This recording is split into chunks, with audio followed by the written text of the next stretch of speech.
USS Ronald Reagan has docked in Hong Kong. The deployment of the nuclear-powered aircraft carrier, along with the earlier show of force involving B-1B Lancer bombers off the North Korean coast, is expected to draw a strong backlash from Pyongyang.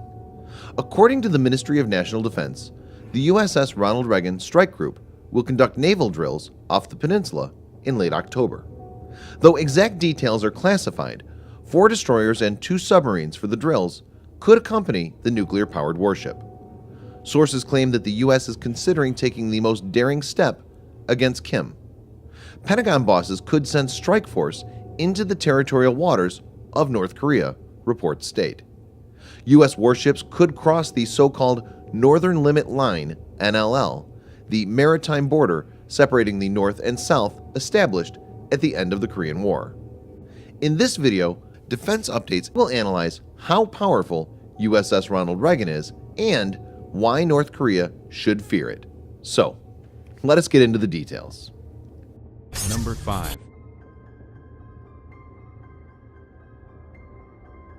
USS Ronald Reagan, CVN-76, is the 9th United States Navy Nimitz-class supercarrier and is named after Ronald W. Reagan, former President of the United States.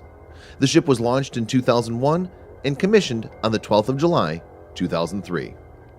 In October 2015, Ronald Reagan replaced the USS George Washington as the flagship of Carrier Strike Group 5, the only forward-based carrier strike group homeported at Yokosuka, Japan, as part of the United States 7th Fleet.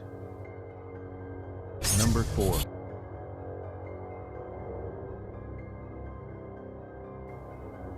USS Ronald Reagan, being a Nimitz-class aircraft carrier, was designed to be an improvement on previous U.S. aircraft carriers, in particular the Enterprise and Forrestal class.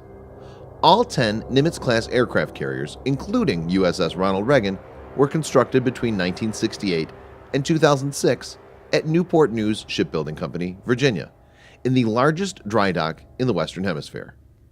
These are some of the largest vessels constructed. USS Ronald Reagan has a displacement of 100,000 tons and overall length of 332.8 meters. That's 1,092 feet. To give viewers a perspective, it's about 3 football fields long. Number 3.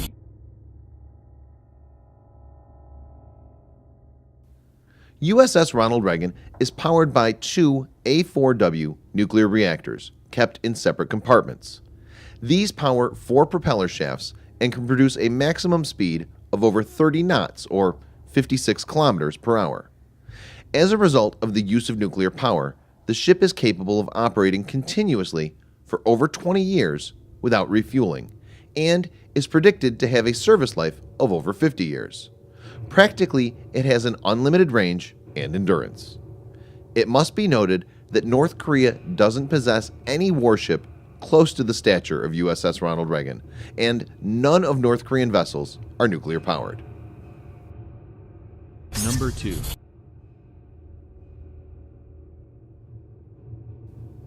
The angled flight decks of USS Ronald Reagan use a Kato bar arrangement to operate aircraft, with steam catapults and arrestor wires for launch and recovery.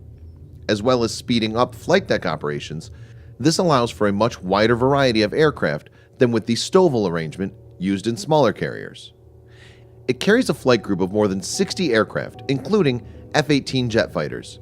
These are twin-engine, supersonic, all-weather, carrier-capable, 4th-generation, multi-role fighter aircrafts. They have a payload of 7,700 kilograms, that's 17,000 pounds, and can carry ground attack weapons as well as air-to-air missiles.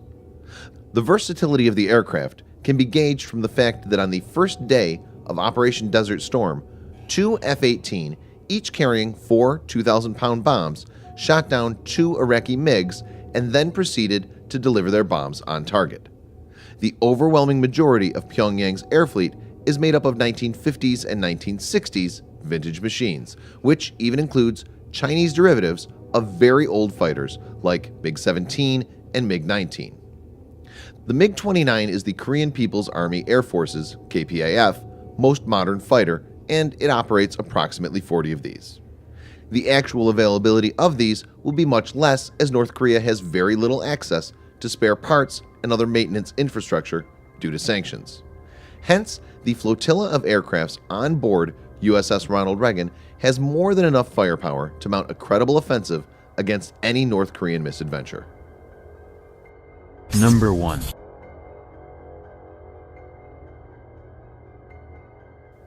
Nimitz class possesses multitude of different radars, including electronically scanned array 3D radars. It's equipped with 16 to 24 RIM-7 Sea Sparrow missiles. RIM-7 Sea Sparrow is a U.S. shipborne short-range anti-aircraft and anti-missile weapon system, primarily intended for defense against anti-ship missiles. Its range is 19 kilometers. Close-in weapon (CIWS) duties are performed by Phalanx and RIM-116 rolling airframe missile. Phalanx CIWS has a 4,500 per minute rate of fire.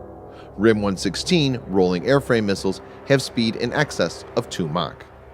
The other countermeasures the ship uses are 4 Scipion SRBOC Super Rapid Bloom Offboard Chaff 6-barrel Mark 36 decoy launchers, which deploy infrared flare and chaff to disrupt the sensors of incoming missiles, a Surface Ship Torpedo Defense System SSTDS, and an AN/SLQ-25 Nixie torpedo countermeasure system.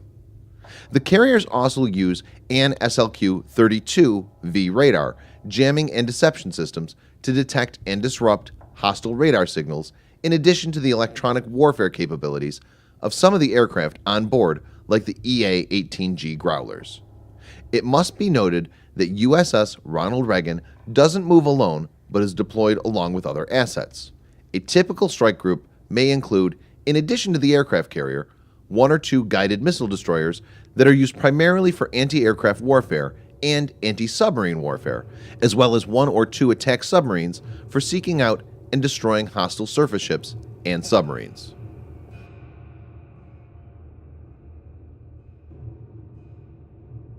The tension surrounding the peninsula has been escalating with aggressive rhetoric between the U.S. and North Korea. U.S. President Donald Trump said North Korean Kim Jong-un and his regime won't be around much longer, while the North's Foreign Minister Ri Yong-ho responded that such words were a clear declaration of war, and his country will exercise self-defense, including the right to shoot down U.S. strategic bombers even if they don't fly into the country's airspace. Besides the carrier strike group, an Aegis destroyer will conduct a separate drill off the peninsula with the South Korean Navy and the Japan Maritime Self-Defense Force from the end of this month to early next month, according to the U.S. Ministry of Defense. It remains to be seen how the situation pans out. Thanks for watching. Subscribe for more videos like this. Hit the like button if you find the video interesting, and kindly provide your feedback in the comments section. This will help us improve.